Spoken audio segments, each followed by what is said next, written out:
नमस्कार, मैं हूं कुमार अनिल।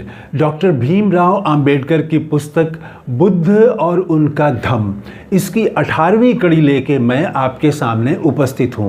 पिछली कड़ी में हम लोगों ने देखा है कि बुद्ध ने कपिल ऋषि का जो सांख्य सिद्धांत था उसकी सिर्फ 3 बातों को स्वीकार किया, बाकी चीज़ों को स्वीकार नहीं किया। तो क्या स्वीकार किया था? पहला तो ये कि सत्य के लिए कोई प्रमाण होना चाहिए, किसी के कह देने से कोई बात सत्य नहीं होती है, प्रमाण चाहिए। दूसरी बात कि ये जो संसार है, पूरा संसार और पूरा जो ब्रह्मांड है, इसकी रचना किसी एक सृजनकर्ता ने नहीं की है, किसी एक ईश्वर ने नहीं की है। और तीसरा कि दुख है दुनिया में। ये 3 चीज़ों को स्वीकार किया था बुद्ध ने। आज हम इस कड़ी में बात करेंगे कि ब्राह्मण धर्म क्या है और महात्मा बुद्ध ने, भगवान बुद्ध ने इसका विरोध क्यों किया। तो जो ब्राह्मण ग्रंथ हैं, तो उसके बारे में अंबेडकर ने लिखा है कि ये वेदों के ही एक भाग हैं, वेदों से जुड़े हुए हैं और वेदों के ही एक भाग माने जाते हैं। तो ब्राह्मण धर्म जो है वो किन अवधारणाओं पर आधारित है, किन विचारों पर खड़ा है पूरा ब्राह्मण धर्म? तो वो 4 धारणाओं पर आधारित है। 4 धारणाओं पर ही इसका महल खड़ा है ब्राह्मण धर्म का। तो वो जो 4 धारणाएं हैं वो क्या हैं? उसमें पहला है कि जो ग्रंथ है, वेद है, तो वेद जो है उस पर प्रश्न नहीं लगाया जा सकता है, प्रश्न उस पर नहीं किया जा सकता है। वेद पवित्र हैं, उनको पवित्र मान के ही सब मान लेना पड़ेगा जो भी उसमें कहा गया है। और दूसरी बात थी कि आत्मा की मुक्ति। तो आत्मा की मुक्ति के लिए इसमें फिर रास्ता बताया गया है कि आप कर्मकांड करिए, यज्ञ करिए और ब्राह्मणों को दान करिए। और तीसरा था कि ब्राह्मण धर्म ने सिर्फ धार्मिक कर्मकांड ही नहीं दिए, धार्मिक कर्मकांड ही नहीं बताया, बल्कि समाज कैसे रहेगा, समाज कैसे बनेगा, समाज कैसे काम करेगा, इसके लिए भी उन्होंने एक व्यवस्था दी। और इस व्यवस्था का नाम है चातुर्वर्ण्य। 4 वर्ण की व्यवस्था उन्होंने दी। और चौथा जो अवधारणा है जिस पर खड़ा है ब्राह्मण धर्म, वो है कर्म का सिद्धांत। तो इन 4 अवधारणाओं पर ब्राह्मण धर्म खड़ा हुआ है। अब इसमें जो एक नियम है, चातुर्वर्ण का नियम, जो तीसरा नियम है, वो बड़ा इम्पॉर्टेंट है कि ये 4 वर्णों में जो बांटा गया, तो इसके भी 4 वर्ण में जो बांटा गया, इसके भी 5 नियम बताए गए हैं। वो 5 नियम क्या हैं? पहला नियम तो ये है कि समाज जो है वो 4 वर्णों में बटा हुआ है। 4 वर्ण कौन कौन है आप जानते हैं। पहला हो गया ब्राह्मण, दूसरा हो गया क्षत्रिय, तीसरा हो गया वैश्य और चौथा हो गया शूद्र। तो ये 4 वर्णों में समाज हमारा विभाजित रहेगा, ये पहला नियम है। दूसरा नियम है कि इसमें समानता नहीं हो सकती है, ये सब जो हैं ऊपर नीचे हैं। अब उसको इस तरह से बनाया गया कि ब्राह्मण तो सबसे ऊपर है, वो सबसे ऊपर है ब्राह्मण, उसके नीचे है क्षत्रिय, लेकिन वो वैश्यों से ऊपर है। तो ये देखिए, एक से उसने ऊपर कर दिया और एक से नीचे कर दिया क्षत्रिय को। और तीसरे में वैश्य जो है, वैश्य क्षत्रिय से तो नीचे हैं लेकिन शूद्र से ऊपर हैं, शूद्र से अपने को बड़ा समझ सकते हैं। और शूद्र वो सबसे नीचे थे, उनको बड़ा समझने का कोई मौका नहीं था, वो किसी से बड़े नहीं थे, वो सबसे नीचे थे। तो ये जो है 4 जो वर्ण हैं, और उसमें जो है ये बता दिया गया कि ये क्रमिक है, ये ऊपर नीचे है और इसमें समानता नहीं हो सकती है। और जो तीसरा नियम है इसका, वो है व्यवसाय का नियम। इसमें काम भी फिक्स्ड कर दिया गया कि किसको क्या काम करना है। ये भी आप ज़रूर जानते हैं कि ब्राह्मण धर्म, ब्राह्मणों का काम हो गया कि पढ़ना, यज्ञ करना, पूजा पाठ कराना, दान लेना, ये सब ब्राह्मणों का काम है। और क्षत्रिय का काम है युद्ध करना और देश की रक्षा करना, संघर्ष करना, लड़ाई करना, ये हो गया क्षत्रिय का काम। तीसरा हो गया वैश्य, जिसका काम है व्यापार करना। और चौथा जो शूद्र है, उसका काम है कि ऊपर के जो 3 वर्ण हैं उसकी सेवा करना। इसके पास जो है कोई व्यापार नहीं है, कोई ये किसी से दान नहीं ले सकता है और शिक्षा भी नहीं ले सकता है। चौथा वही शिक्षा ही है कि चौथा जो है शिक्षा का अधिकार। ये जो 5 नियम हैं चातुर्वर्ण के, 4 वर्णों के 5 नियम हैं, उसमें चौथा नियम है शिक्षा का अधिकार। तो 3 वर्णों को तो शिक्षा का अधिकार है, वो ब्राह्मणों को शिक्षा का अधिकार है, क्षत्रिय और वैश्य को है, लेकिन शूद्रों को शिक्षा का अधिकार ब्राह्मण धर्म में नहीं दिया गया। इसके साथ ही स्त्रियों को भी, महिलाओं को भी शिक्षा का अधिकार नहीं दिया गया, भले ही वो ब्राह्मण घर की महिला क्यों न हो, भले ही वो क्षत्रिय की बेटी क्यों ना हो, भले ही वो वैश्य की बेटी क्यों ना हो। तो बेटियों को, महिलाओं को, स्त्रियों को शिक्षा का अधिकार नहीं दिया गया, इससे इनको वंचित रहना है। तो ये चौथा नियम है। और पांचवा नियम जो है वो है कि जीवन जो है, आदमी का जीवन वो 4 भागों में बंटा हुआ है। पहला जो है वो ब्रह्मचर्य है, दूसरा गृहस्थ है, तीसरा वानप्रस्थ है और चौथा सन्यास है। और इस चारों का भी काम बताया गया है कि जो ब्रह्मचर्य है, सबसे शुरू वाला जो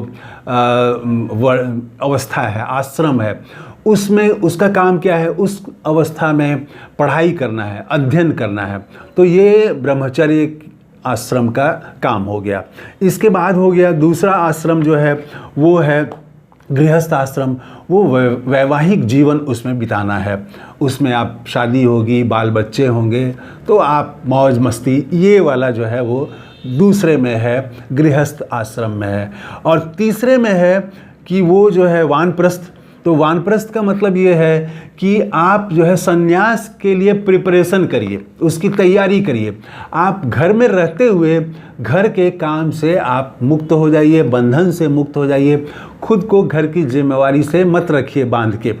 तो ये हो गया तीसरा। और चौथा हो गया जो अंतिम है वो है कि ईश्वर की खोज, मतलब आप सन्यास ले लीजिए, आप जंगल में चले जाइए। तो ये चौथे चरण में ईश्वर की खोज है। जब आदमी के पास कोई ऊर्जा नहीं बचती है, जब आदमी करीब करीब थक चुका होता है, मानसिक रूप से भी और शारीरिक रूप से भी, तब उसको दिया गया है कि तब आप उस समय ईश्वर की खोज करिए। जब ऊर्जा एकदम शरीर में नहीं रहती है, तब ये कहा गया कि ईश्वर की खोज करिए। ये 4 आश्रम में बांटा गया है। तो इसमें जो है, और चौथा जो हम लोग बात कर रहे थे कि 4 अवधारणाओं पर टिका हुआ है ब्राह्मण धर्म, तो चौथा अवधारणा जो है वो कर्म का सिद्धांत है। तो कर्म के सिद्धांत की मूल बात यही है कि उसमें जन्म और पुनर्जन्म की बात की गई है। कहा गया है कि आपका जो अगला जन्म होगा तो वो इस जन्म के काम के आधार पर होगा, और ये जो जन्म है आपका, ये आपके पूर्व जन्म के काम के आधार पर ही आपको इस जन्म में जहाँ पर जिस वर्ण में आप जन्म लिए हैं वो आपके पूर्व जन्म के कर्मों का फल है। तो इस तरह से वो एक तरह से वो संतुष्ट हो जाएं कि अब क्या करें, पिछले कर्म में हमने कुछ ऐसा किया होगा कि हमें शूद्र में जन्म लेना पड़ा। तो ये हमने देखा कि इस तरह से चातुर्वर्ण के 5 नियम हैं और 4 अवधारणाओं पर पूरा ब्राह्मण धर्म टिका हुआ है। अब बुद्ध ने इसका विरोध क्यों किया, इस पर हम बात करते हैं। तो बुद्ध ने जो विरोध किया, तो उसने पहला जो सिद्धांत है ब्राह्मण धर्म का, उसका भी विरोध कर दिया।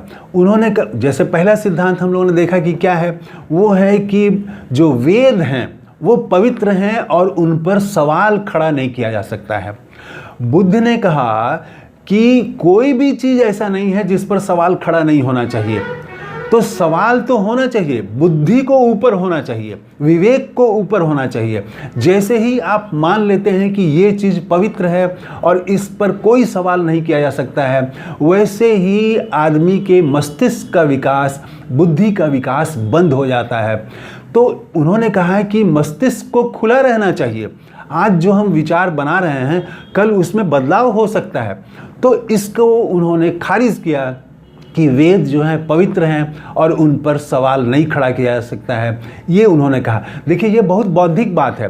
पूरी जो हमारी सभ्यता है, आज हम जहाँ तक पहुँचे हैं, जहाँ तक विज्ञान पहुँचा है, जहाँ तक अध्यात्म भी पहुँचा है, वो सवालों से ही पहुँचा है। सवालों से ही हमने जो है पृथ्वी को पाया कि ये गोल है, और सवालों से ही हमने पाया कि पृथ्वी चक्कर लगाती है सूर्य के, न कि सूर्य चक्कर लगाता है चंद्रमा और मंगल, जिसके बारे में भी जो भी हमने जाना है वो सब सवालों से ही जाना है। तो बुद्धि, इस पर जोर है, तर्क, विवेक, इस पर बुद्ध का जोर है। और उन्होंने कहा कि बुद्धि को ऊपर होना चाहिए, तर्क को ऊपर होना चाहिए। जो तर्क को भी खारिज कर दे, तर्क को न माने, तो उसको उन्होंने मानने से इनकार कर दिया। तो पहला जो सिद्धांत है कि वेद जो है उन पर सवाल नहीं होना चाहिए, इसको बुद्ध ने मानने से इनकार कर दिया। और दूसरा उन्होंने कहा कि यज्ञ के बारे में, कि यज्ञ जो है वो उसको उन्होंने झूठा कहा कि ये यज्ञ जो है झूठ है। थोड़े से कुछ यज्ञों को उन्होंने सही माना, और वो यज्ञ उस तरह के थे जो जन कल्याण के लिए यज्ञ किए जाते हैं, उसको उन्होंने सही, थोड़ा सा सही माना। बाकी सारे यज्ञ को उन्होंने झूठा करार दिया। झूठा शब्द भी लिखा हुआ है डॉक्टर अंबेडकर की पुस्तक में। जैसे कि आप स्वर्ग पाने के लिए, मोक्ष पाने के लिए, धन पाने के लिए जो आप यज्ञ करते हैं, इसको उन्होंने झूठा कहा। जो आप ईश्वर को एक तरह से आप प्रार्थना के जरिए जो आप भोग देते हैं और तरह तरह का ऑफर करते हैं आप उनको, ईश्वर को, ये सब को उन्होंने आडंबर माना, झूठ माना इसको। तो इसका विरोध कर दिया बुद्ध ने, ब्राह्मण धर्म के इसका।